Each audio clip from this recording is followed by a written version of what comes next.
Hey there, friend. My name's Hunter. Welcome to episode 1 of this podcast thing I'm starting. Just to give you a quick rundown on this episode, we're going to start by talking about how underrated libraries are. We're going to be talking about reading and books and self-care routines and stuff like that. And then toward the end of the video, we're going to dive really deep into like the mental health stuff. We're going to be talking about bullying. We're going to talk about social anxiety. We're going to talk about feeling like your problems don't matter because someone else had it worse, stuff like that. We're going to really dig into it here. And with that out of the way, let's get started. So this first episode of the podcast was supposed to be about having Akinator guess obscure Family Guy characters.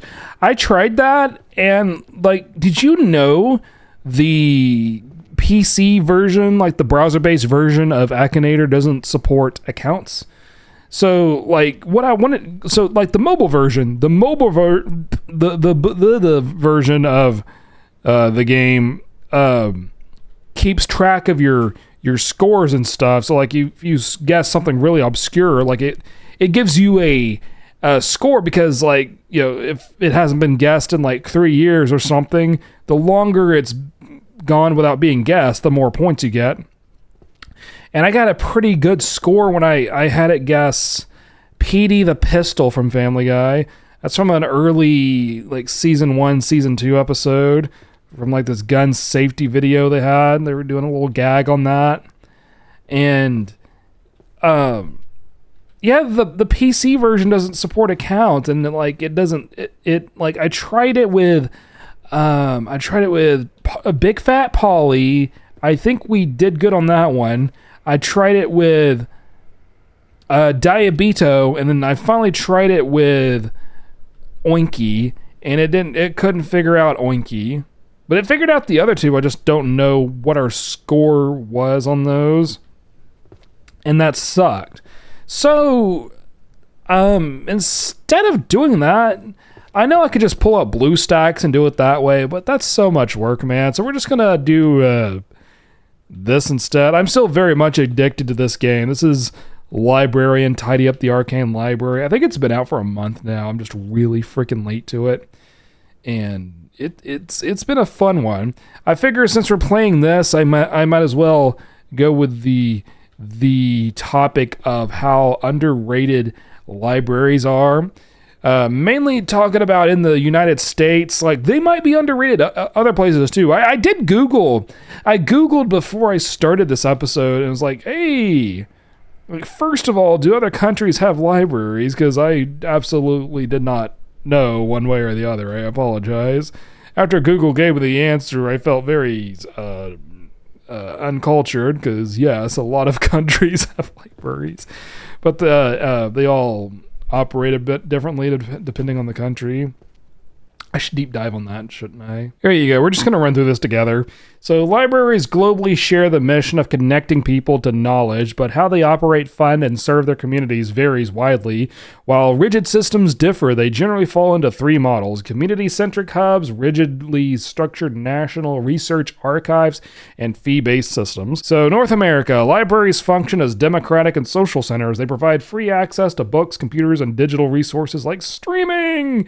In places like Canada, they also act as essential settlement hubs for immigrants. Nice. Northern Europe, nations like Finland and Sweden treat libraries as community living rooms. They feature modern architecture, tools like 3D printers, and self-service hours where patrons can enter with a library card outside of staff hours. That's also cool. United Kingdom, regional library networks allow users to join for free and move books between different branches. Those small fees are sometimes charged for borrowing specific interlibrary loans. Continental Europe and Japan, many libraries, particularly large research archives, operate differently than municipal hubs. They often feature closed stacks, meaning you cannot browse the shelves. Instead, you must request materials in advance, and some locations require a formal letter of introduction to gain entry. That's different. Developing nations, in countries like India, library services are managed at the state level, while major urban centers like the Delhi Public Library offer free access and mobile services to rural areas. Many smaller local community libraries rely on subscription fees. So that's pretty cool. Learning stuff there, right? But yeah, I live in the United States, so when I talk about libraries, I'm mainly going to be speaking with like the United States in mind. But it is super cool to learn about those other countries and how they do it too. And like if you're watching this from the United States, you may be wondering why I went and like Googled what other countries do. And it's because like a lot of people from around the world watched this channel, like especially coming from like the military games, like War Unites All of Us apparently. So I just try to, I try to include everyone here, but going forward, it's going to be mainly U.S. focused. But yeah, started going to the library. It's been a few months. I think I've covered this topic before, but I'm going to keep covering it because it's what's on my mind right now. We started out just going for the events because they have these cool like community events and stuff. A lot of it's for the kids, but they have some for like older people too. So the ones we've been going to lately are mostly for the kids. They've had this summer campaign called Unearthing a Story, and it's been very dinosaur based, and it's been a big hit with the kids because kids like dinosaurs and stuff, and it's been super cool. They've had these crafting opportunities where you get to create cool little crafts and stuff like that. The most recent one we did was where we took like this salt dough thing, and the kids got to create little pretend dinosaur fossils.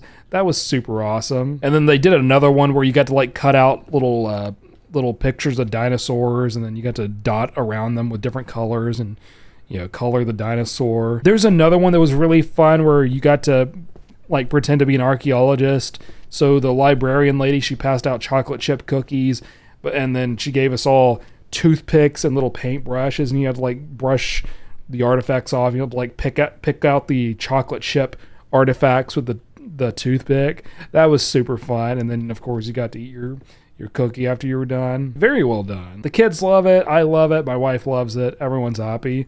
It's been awesome, dude. If you haven't been to your local library in a while, there's your reason to go and visit. It's been pretty awesome. And of course, spending so much time at a library, I finally got to where I'm like, maybe let me try reading a book.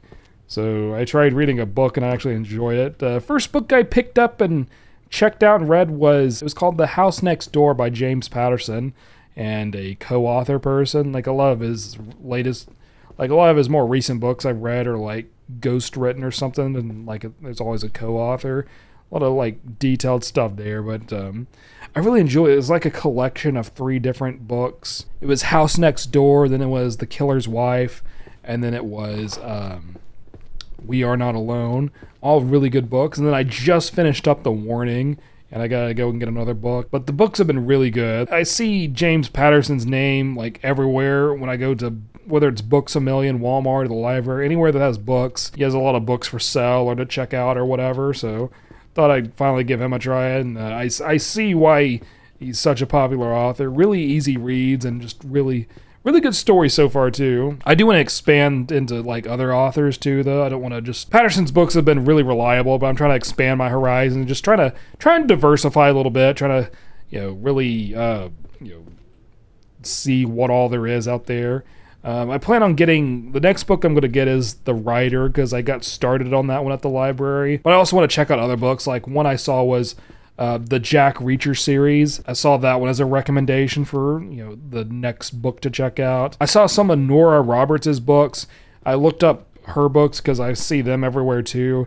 And I learned that those are more like... A lot of hers are like romance novels, but she does have other types of books too, like thrillers and stuff like that were recommended, so I might check those out too. I'm not specifically looking for just one genre. So far it's been thrillers because that's what James Patterson writes, but I'm totally open to other genres too.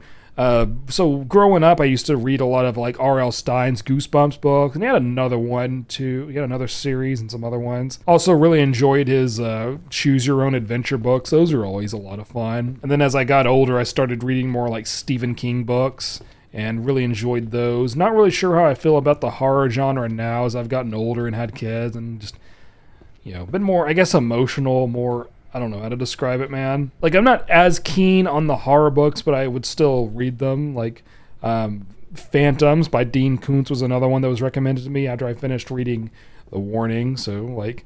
I'm not totally opposed to them, just, I'm trying to read other stuff too, I guess. Like I said, this podcast is going to feature gameplay too, just so I'm not awkwardly staring at the camera.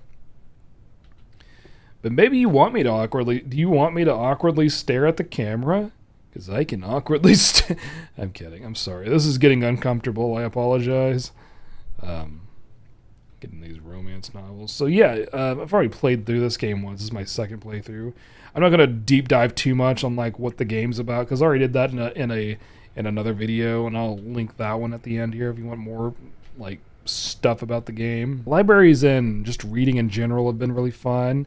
I know I've covered the reading stuff already, but you know it's what's on my mind, and you know trying to make a podcast out of just stuff that I'm interested in. So you might see some repeat topics here and there, but it's a good time, bro. It's a good time. Status. All right, there we go. And then books of spells.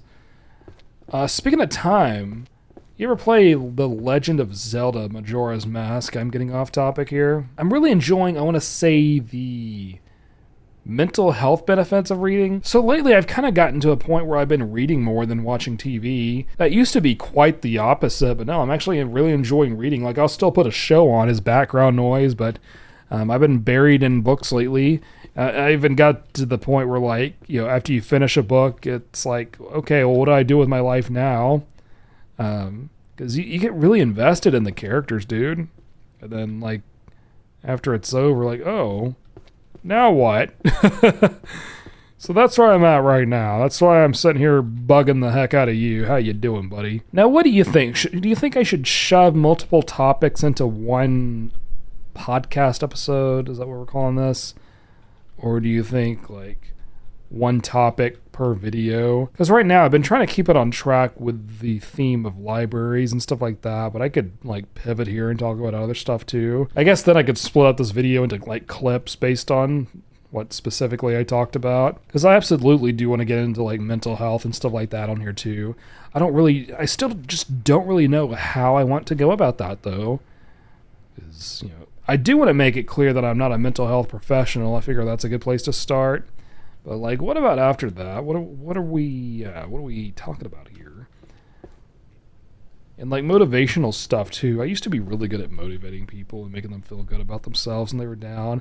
Kind of lost that art as I started dealing with more of my own depression, I guess. Because like back then it used to be, you know, helping people with their problems is always a way for me to, you know, feel good about helping people, but also like so I didn't have to think of my own problems. You know, definitely probably not the healthiest way to go about it, but I feel like I've done better lately. You know, had to fight my own way out of depression. Don't get me wrong, I still very much wrestle with depression. We can talk about that too. But I'm in a much better spot than I was. Like, I feel like the teenage years were really rough. I feel like the teenage years are rough on everyone, man. Because you're going through so much, dude. I'm 32, so it's been a little while since I was a teenager. I can't remember a lot, to be honest. Probably blocked out a lot of it. But I just, you know, if you're going through those tough years, keep going. It's going to be worth it. Trust me. I know sometimes it can be hard to see ahead when you're going through a rough spot, but please keep going. You know, you're a good person, dude. Seriously. Just for being here, I appreciate you, and I want to see you come out on top. It's absolutely going to be. It's going to be tough. It's absolutely going to be tough in the moment, but you will make it out on the other side. It's hard to really direct it when like I don't really have anything specific in mind. But I guess I'm trying to think back to like what I used to tell people. I think a lot of that has evolved since then though. So yeah, I think I will go ahead and split topics here. So some of the stuff I've been working on is definitely the weight loss. Most definitely the weight loss. I'm ready to get that down. So for that, I've been trying to run a lot more, or I've been doing like these alternating run and walking laps, and that seems like it's doing something. I've been doing those actually at the factory at the factory I work at, and there's a little warehouse that I work in, and when no one's looking, I'll just like alternate running and walking, Because I don't want to, first of all, I don't want anyone to get scared, like, oh gosh, why is he running at me? And then second of all, I don't want people to see me doing exercise. I'm just self-conscious, I guess. But that's what I've been working on. It seems to be working. It doesn't, hate to admit it, but it doesn't take much to get my heart rate up. I am pretty dang out of shape. But I feel like I'm already noticing changes. Like, I feel like once you start a workout health journey, because I've started one plenty of times, it's just continuing with it is the hard part. But after you start, I feel like you feel the mental part first, and before you see changes like on the scale and in your appearance. But you keep going with it, and that's the part. You just got to keep going with it. And I'm telling myself that as much as you, man. Like I said, I feel like the books have done a lot of good for me as far as the mental health side. I just got to keep going with the physical health side. I'm thinking maybe this podcast will do like a check-in every week. You're more than welcome to participate if you want to, but maybe I'll do like hey, here's my weight this week or something like that. I don't want to just go by the numbers though, because like I said, I think it does take a while before you actually notice the numbers on the scale start to change. I've heard like you'll feel your clothes fit looser first, and like I said, it's the mental stuff will come first and just feeling good. That's another thing. I'm trying to get my confidence up too. That's a big part of this. And even without, does this just not go there? Even without having like big changes on the scale yet, I do feel better. I do feel better so far. But the books have been really good too. Like if I'm feeling down, I can just go pick up and read one of my books, and for one, it's just, I think the process of reading itself is just relaxing, but also there's the joy and the confidence boost of knowing I finished a book. Like I literally told my wife, like, hey, I finished another book. I finished 2 books in 1 month. Hooray. And, her being all supportive, she got really excited with me too. So that was really nice. This is out of place. One of these is out of place. Here we go. And that was cool.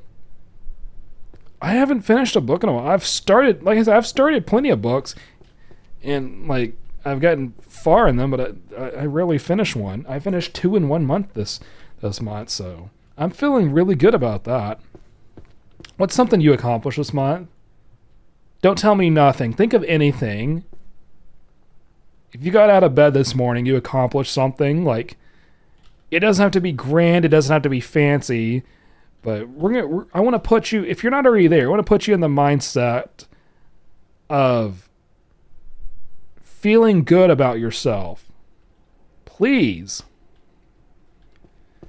You may be watching this and you may already be happy. You may be like, Hunter, please. I'm already there. You're the one who needs the motivational stuff. And maybe I do. Like, feel free to share if that's the case. But we're going to get motivated around here. You just got to remind yourself you're awesome. Like, I can sit here and do it for you too. But, like, I think you really have to accept it yourself. That was something I ran into a lot back when I was, like, trying to make people feel good about themselves. Because you can go and give someone a compliment and, like, they'll be like, thank you. And then, like, it just won't really set in. Like, you can say it all you want, but they have to believe it for themselves. I am not a licensed therapist, by the way. Let's just get that out of the way, because, like, I don't want to spew out stuff that, like, sounds nice on paper, but then it's like, no, that's not actually a good idea or something like that. Like, I am thinking about going to see a therapist, though. It's been hard to find, though. It's been hard to find a good therapist in the area. Because living in the United States, It's not universal health care. Do you get mental health services as part of like the universal health care in your country? If you live in the United States, you can ignore that question. Yeah, I've been looking around just trying to, because you have to see if someone is in network or whatever and accepts your health insurance or whatever. So it's been a process. Like, part of it is me just putting it off. If I tried sitting down one day and just being like, okay, or I think it was on break at work, actually, not the best place to like look for a therapist, because like I gotta, I'm on a timer at work when I'm on break, so I gotta be back to work by this time. So, but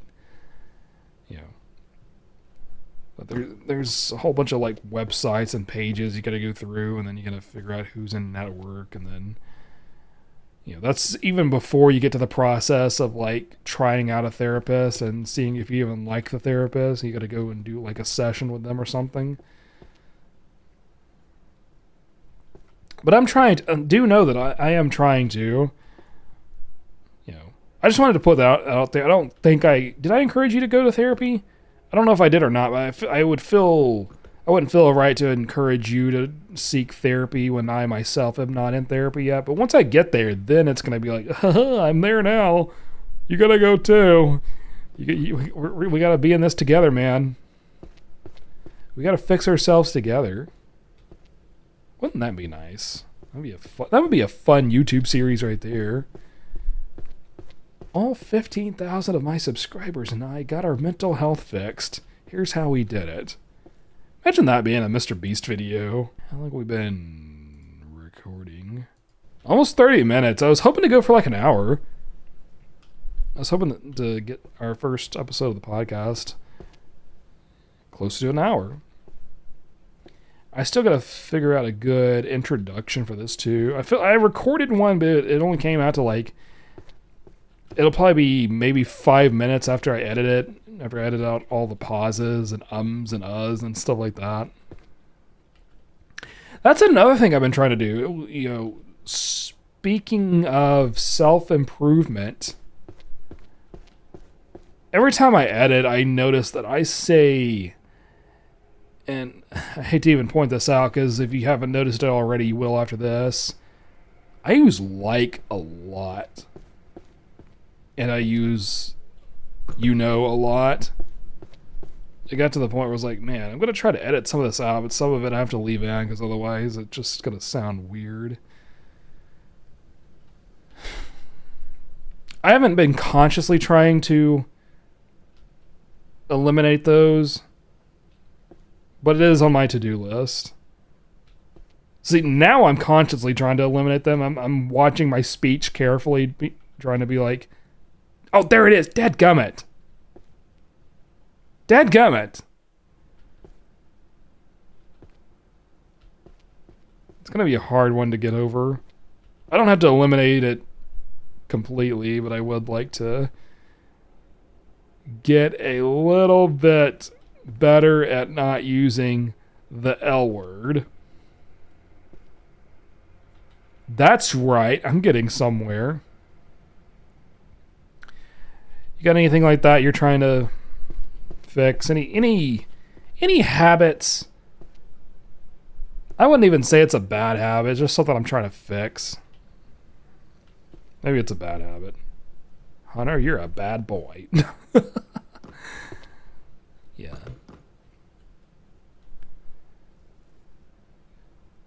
I notice it with other people though.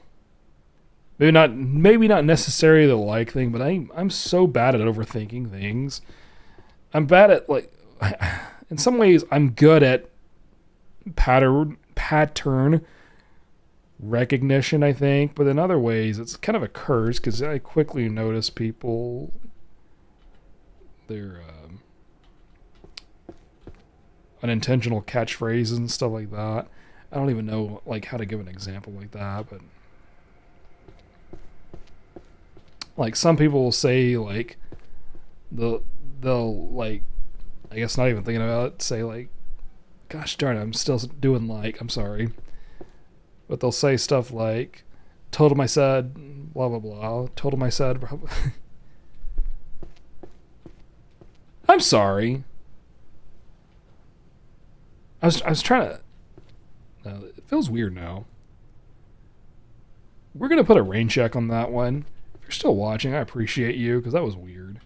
I feel, but we're getting better. I almost said, but I stopped myself. Thank you. Maybe by the end of this episode, I won't be saying it so much anymore. I'm really having to watch myself on that one, though. I feel like also you just don't want to like try and change too many things at once. Like, if I have the choice between losing weight or eliminating likes and from my speech, let's go ahead and lose the weight first, and then we can work on the other stuff later. You get it? Like, sure, I'd like to have both fixed, but I really want to lose the weight, and then we can have the better speech for dessert. How's that sound? I think that's something to take away too, because I think I've seen that in places where I almost said it, where you don't want to change too much at once. Something like that. That one didn't count. Why do stocks crash the moment I buy them? You ever invested in the stock market? I ask because that is very true. Not like all the time, but it's like common enough that it's a meme. Like, hey guys, if you want a discount, watch this. I'll buy this stock and it's going to go down right now. I've seen that in some I can't stop. I've seen that in some Facebook groups and some Reddit threads, and don't say it. I was going to say stuff like that. We're making a whole episode out of that. The whole trying to fix my speech. By the end of this podcast, I'm going to be a wordsmith, man. That's another thing. Speaking of,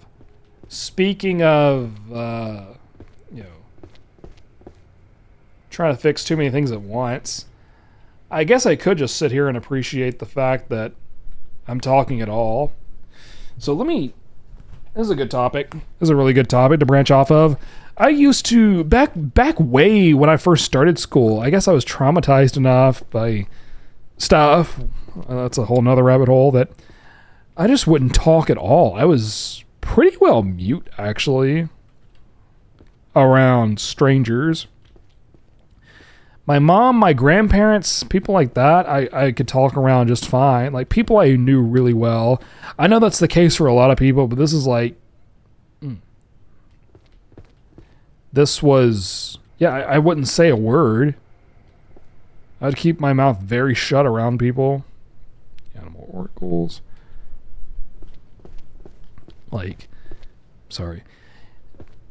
I remember, a big one was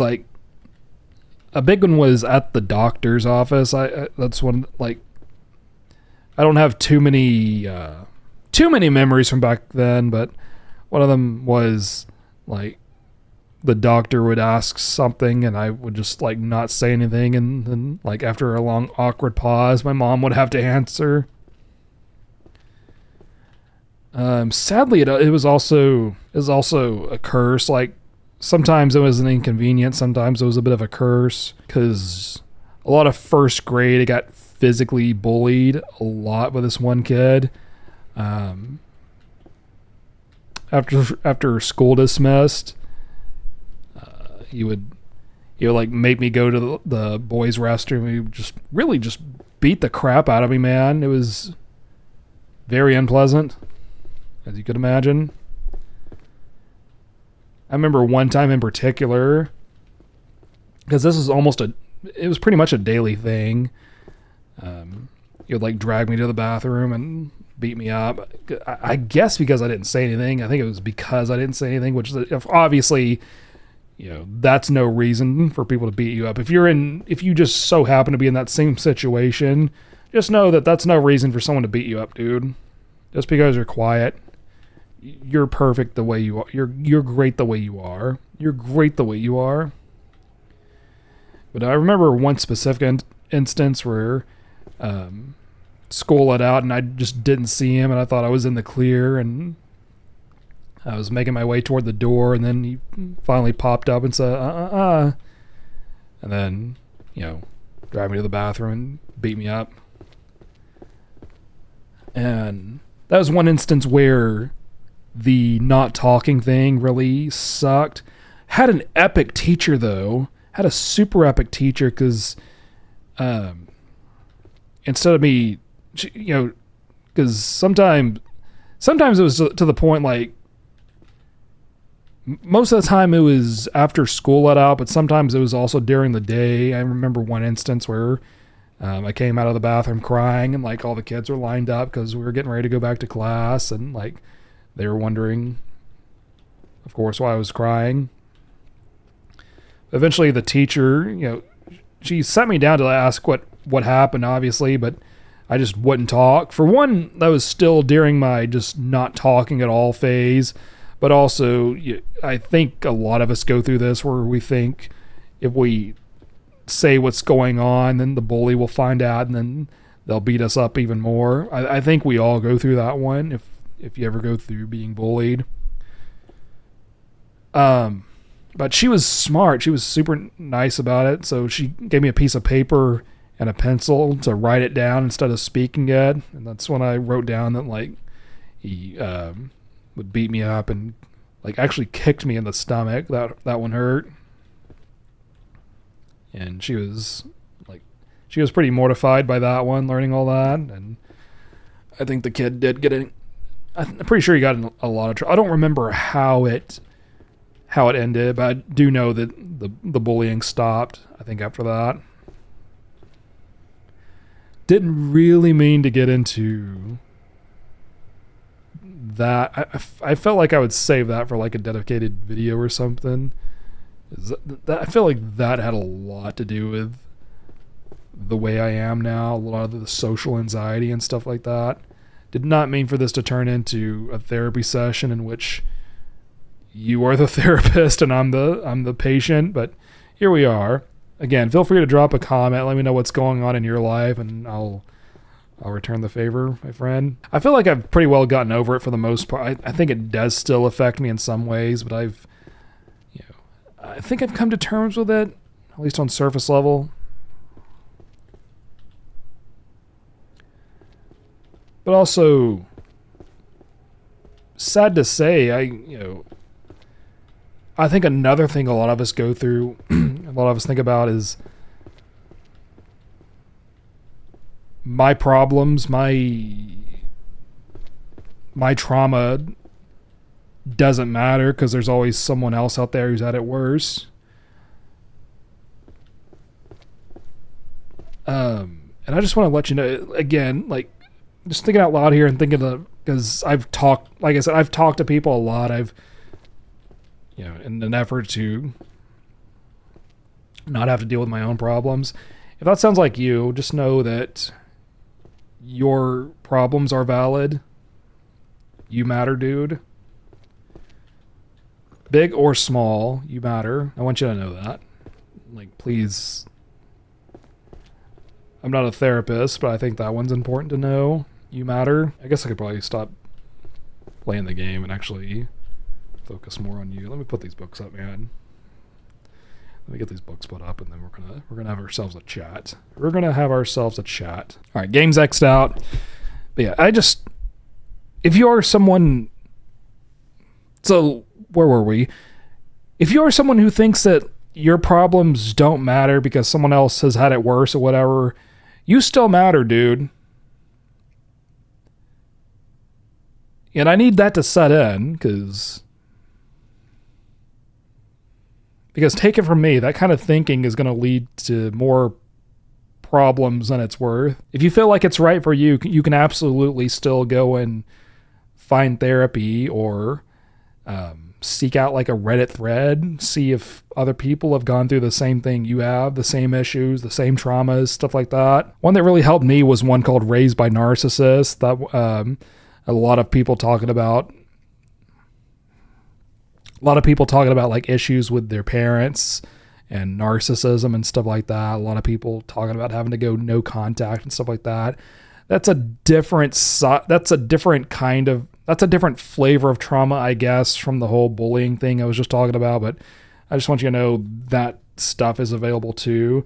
I don't want to say like Reddit's the most reliable place. Like we're not going to Reddit for therapy. We're going to Reddit just to know that you're not alone in what you're going through. And sometimes that can help a lot. For me, it was the raised by narcissist thing, but I'm pretty sure there are subreddits for every kind of trauma, so you don't have to be alone there. Also, circling back to the topic of the video, books and stuff. Although I didn't finish the book, I did buy myself a book called Overcoming Social Anxiety and Shyness.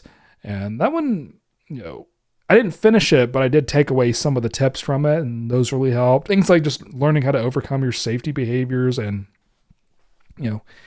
I guess pretty well knowing that for someone like me, and maybe someone like you who has been socially anxious or shy or whatever, as long as I have,